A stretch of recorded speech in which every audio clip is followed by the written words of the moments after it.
আমাৰ তিনিচুকীয়া জিলাৰ আয়ুক্ত মহোদয়কে প্ৰমুখ্য কৰি চৰকাৰলৈ এটা আমি গুহাৰি আগবঢ়াইছোঁ। কাৰণনো কি, আমি মাৰ্ঘেৰিটা FRUত বৰ্তমান যিটো গতিত গৈ আছে, এই গতিটোক লৈ আমি FRUখনৰ অন্তৰ্গত যিমানসকল আশাকৰ্মী আছে, আশাকৰ্মীসকল এতিয়া ভুক্তভোগী। কাৰণ আজি কিছুদিনৰ আগত সকলোৱে দেখিছে যে এজন গাইন ডক্টৰৰ যি অৱস্থা হৈছিলে, তেখেতটো এতিয়া বৰ্তমান ক'ত আছে, কি কথা আমি বাৰু নাজানো, আৰু সেই বিষয়টো আমি উত্থাপন নকৰোঁ।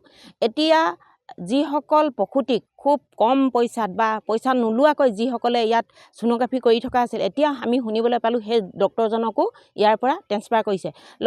লগতে আৰু এজন চিকিৎসক আছিলে নম্ৰতা সোণোৱাল বাইদেউ, সেই বাইদেউকো ট্ৰেন্সফাৰ কৰিছে। যিখন হস্পিটেলত ইমান ডক্টৰ প্ৰয়োজন হৈছে, সেইখনৰ পৰা একেলগতে যদি দুজনকৈ ডক্টৰ লৈ যায়, তেতিয়াহ'লে হস্পিটেলখনত বিশেষ চাবলগীয়া বা কিবা কৰিবলগীয়া নাই। এনেই চৰকাৰৰ ধন টকা পইচা আছে বুলি ডাঙৰ এখন হস্পিটেল বনালে নহয়, তাত যিখিনি সুবিধা থাকিব লাগে সেই সুবিধাখিনি দিব লাগিব। আজি আমি নিম্ন পৰ্যায়ৰ কৰ্মচাৰী হিচাপে ৰাইজৰ লগত যিখিনি আমি ওতঃপ্ৰোত জড়িত হৈ আছোঁ, আমি সেইখিনিয়েহে জানো যে আজি আমি কিখিনি সুবিধা আৰু কিখিনি অসুবিধা হৈ আছে। এনেই ইয়াত বহি থাকি বা কোনোবাই চৰকাৰৰ ডাঙৰ নেতাসকলে হওক বা চৰকাৰৰ বিষয়ববীয়াসকলে হওক যিখিনি সিদ্ধান্ত লৈছে, এই সিদ্ধান্তখিনিক আমি ভুল বুলি ক'ব বিচাৰিছোঁ। কাৰণ যিখন হস্পিটেলত যদি প্ৰতিদিনে 50জনকৈ সোনোগ্ৰাফি হয়, সেইখন হস্পিটেল এতিয়া যদি সোনোগ্ৰাফিৰ অভাৱ হয়, সেই মাতৃসকল ক'লৈ যাব? মাৰ্ঘেৰিটাৰ আশে পাশে যিমানবিলাক কাঠফুলাৰ দৰে নাৰ্ছিং হোম গঢ়ি উঠিছে, সেই নাৰ্ছিং হোমবিলাকত এটা পেচেণ্টৰ সোনোগ্ৰাফিৰ বাবদ 1200 টকাৰ পৰা আৰম্ভ হয় 5000 টকালৈকে।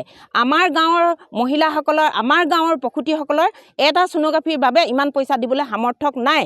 সেয়েহে আমি চৰকাৰক আহ্বান জনাব বিচাৰিছোঁ যে মাৰ্ঘেৰিটা FRUখন ডাঙৰ হ'লেই নহ'ব, ইয়াত গোটেই সুবিধাখিনি লাগিব।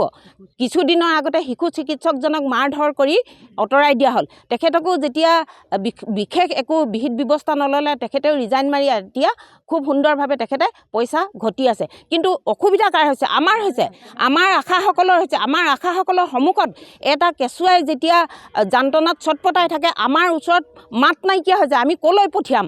সেই শিশুটোক আমি পঠিয়াম ক'লৈ? নাৰ্ছিং হোমলৈ যাবলৈ ক'ম নে তেখেতৰ প্ৰাইভেট যিখন চেম্বাৰ আছে তালৈ যাবলৈ ক'ম? কাৰণ বৰ্তমান চিভিলত শিশু চিকিৎসকৰো অভাৱ। আমি গোটেই কথাখিনি চালি জাৰি চাই আমি বিপাঙত পৰিছোঁ। সেয়েহে আমি চৰকাৰলৈ এটাই অনুৰোধ কৰিব বিচাৰিছোঁ, আমাক অতি সোনকালে এজন গাইন ডক্টৰ লাগে। সোনোগ্ৰাফিৰ যিজন ডক্টৰ আছিলে, তেখেতে 2টা বিভাগত অন্তৰ্ভুক্ত হৈ আছিলে। 2টা বিভাগ তেখেতে খুব সুন্দৰভাৱে চলাই আছিলে।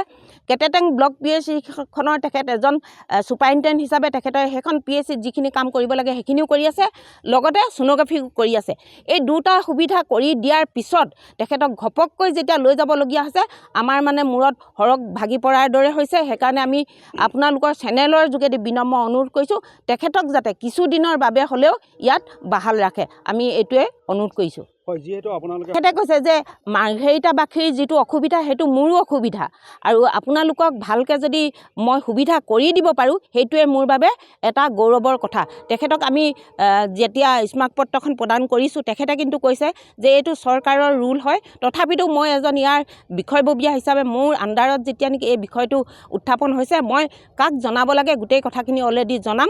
যদি পাৰোঁ মই ইয়াৰ এটা বিহিত ব্যৱস্থা গ্ৰহণ কৰিম। লগতে তেখেতে আৰু এটা কথা আমাক জনালে যে 2জন ডক্টৰ যদিও লৈ গৈছে, খুব সোনকালে ইয়াত এজন প্ৰসূতি ডক্টৰ দিব, এজন ENT বিভাগৰ ডক্টৰ দিছে, আৰু এজন ডক্টৰ দিব, কিন্তু সোনোগ্ৰাফিৰ ডক্টৰ দিব বুলি তেখেতেও আমাক মানে দৃঢ়তাৰে ক'ব নোৱাৰিলে। সেইকাৰণে আমাৰ প্ৰথম অসুবিধা হ'ল প্ৰসূতিসকলক লৈ আমি ক'লৈ যাম, ইয়াৰ উত্তৰটোহে আমাক লাগে।